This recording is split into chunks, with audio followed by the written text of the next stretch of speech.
Okay, today we have a 97 Arctic Cat ZRT. Apologize for the dirtiness of it. Was out on the trail and the speedometer went and broke. So we're going to look at the speedometer housing. I went and I looked at this, and this is my first DIY video, so we will try to get better. So any kind of advice is well worth it. Speedometer, like I said, went to 0 on the trail. So typically we looked at the speedometer housing. What I did was I pulled this up, and I already pulled the clutch off, which is down here. When you pull the clutch off,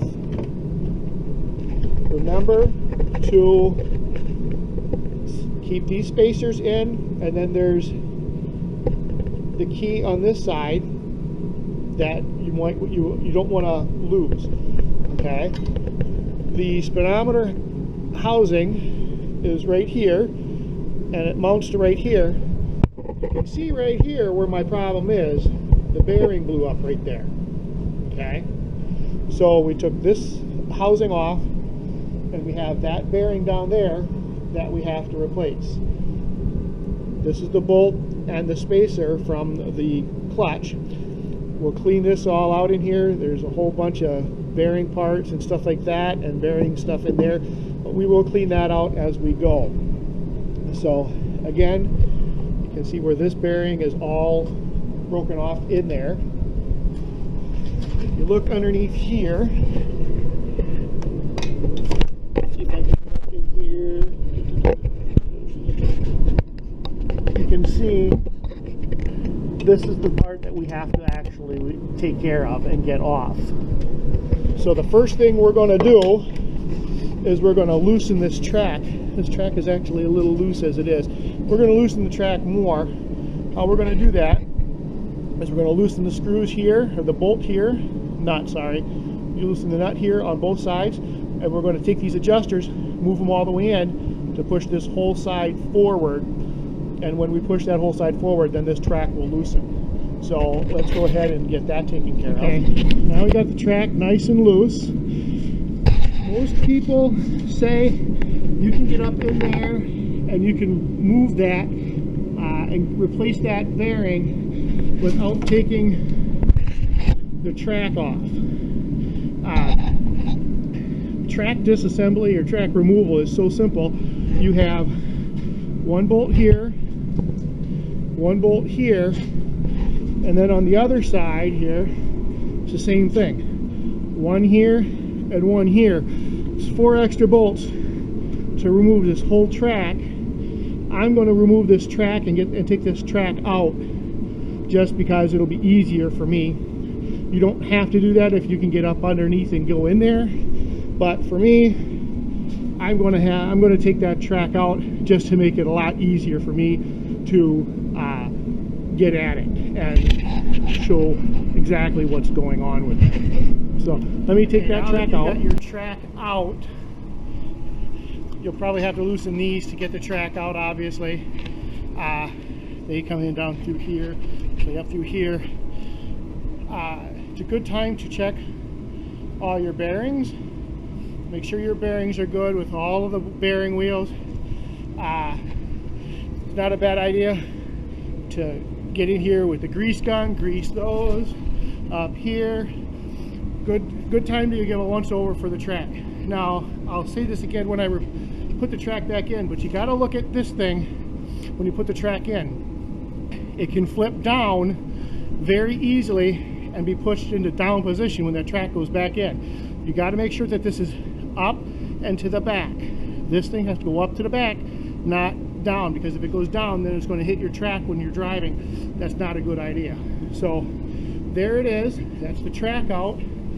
Let's go back down here, see what we can see down here.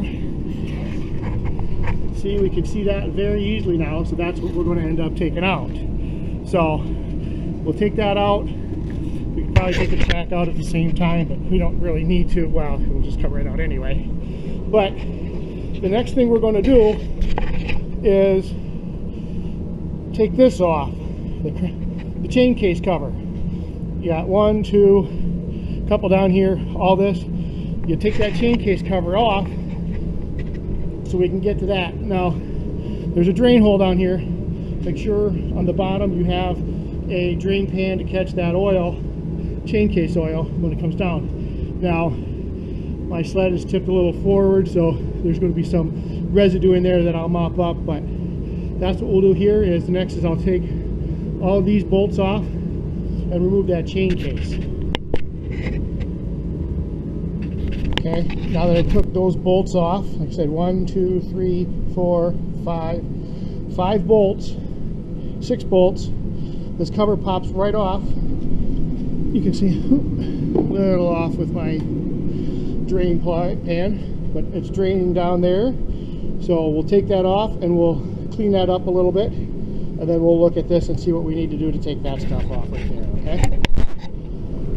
Next thing we're going to do is, when you look at this, you're going to want to check your tension, check all your chains, your gears, make sure everything is good there.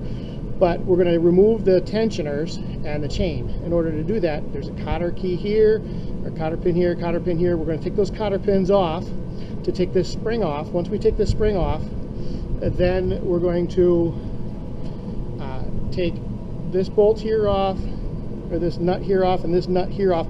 Take both of those off. The spring will already be off. These tensioners will come off. That'll allow us to take these chains off. Now, remove this bolt and this bolt. What I would suggest doing is setting your parking brake on your sled so they don't move, and then you can take those off. So we'll take this off, these off, and take the chains off and see what's behind it. Now that the tensioner is out and the chain's out, we can inspect these bearings, and these sides look pretty good. But since I've taken this one out anyway, I'm going to go ahead and replace that bearing while I'm in here.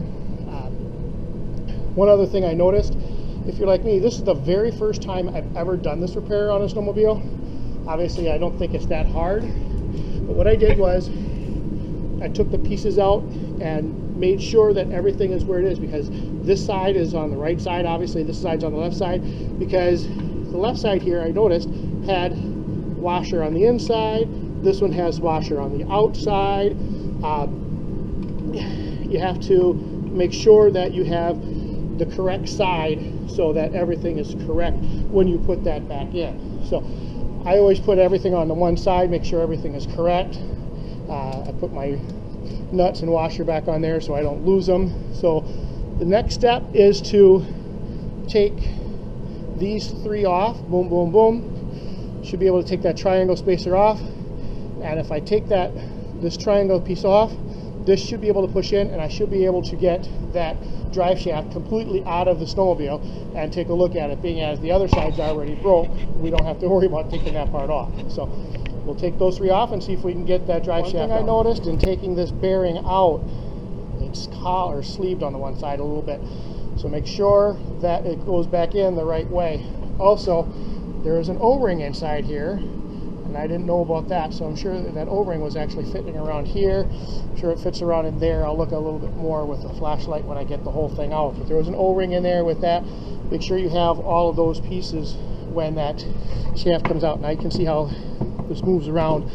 That should easily come out, so let's see if we can get that out. Now that we got the front drive shaft out of the snowmobile, this is the piece on the other side. 2 triangle pieces here.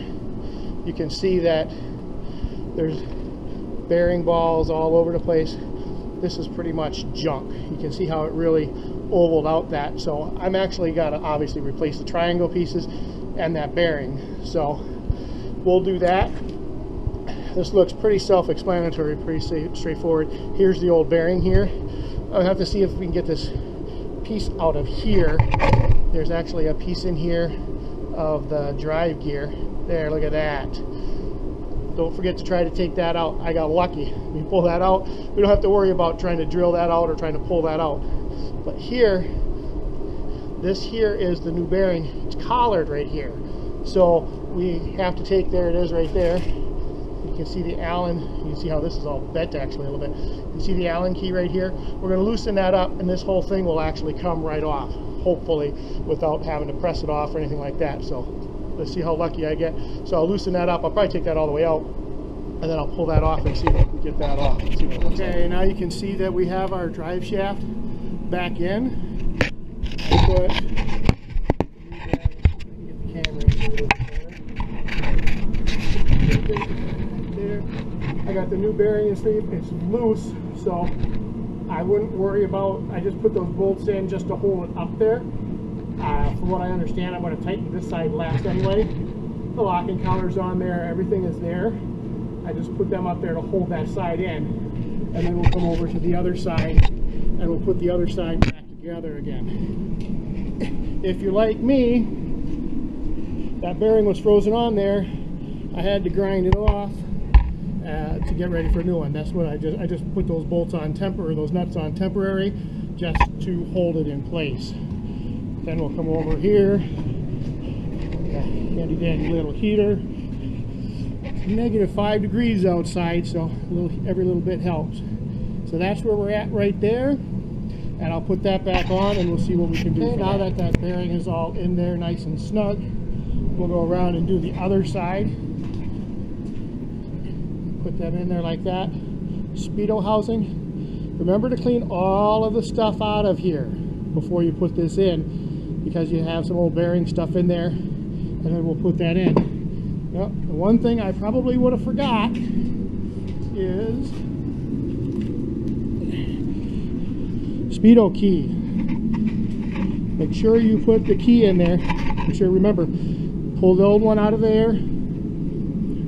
The other part that's probably broken is in there.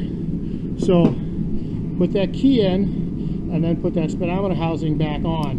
Once that speedometer housing's back on, the other side snug, this side snug, then you can put that lock collar on the bottom, push that in tight, and cinch that up. So we'll go ahead and do that. Alright, so now we can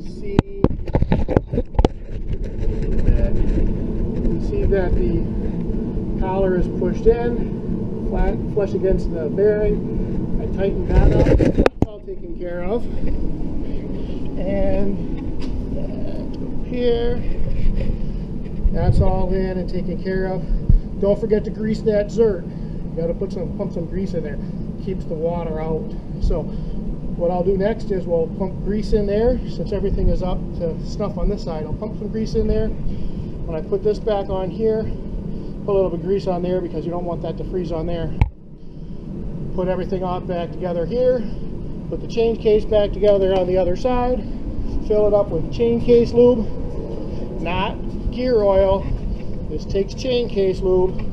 Put gear oil in here, you're asking for trouble. So just regular chain case lube. Put the gears back on. Put the tensioner back in. Seal that back up. Make sure your O-ring is nice and clean when it goes back in here. And we'll put it back together again and see what happens. One thing I forgot to mention, when you put these bolts back on for these gears, make sure you use Loctite, or the nuts, I'm sorry, I'm all backwards today. When you put these nuts on, make sure you use Loctite. Blue Loctite, don't use red thread locker. You only want to use blue on this because you want to be able to get them off again. Alright, let's put it back together again. There it is with the chain back on, tensioners all back in, cotter keys back in. All we got to do now is put the case back on, or the case cover back on. Like I said, make sure the O-ring in here is nice and clean. See, I got a little bit of junk down here. I'll wipe that up before I put that cover back on. We'll fill that up.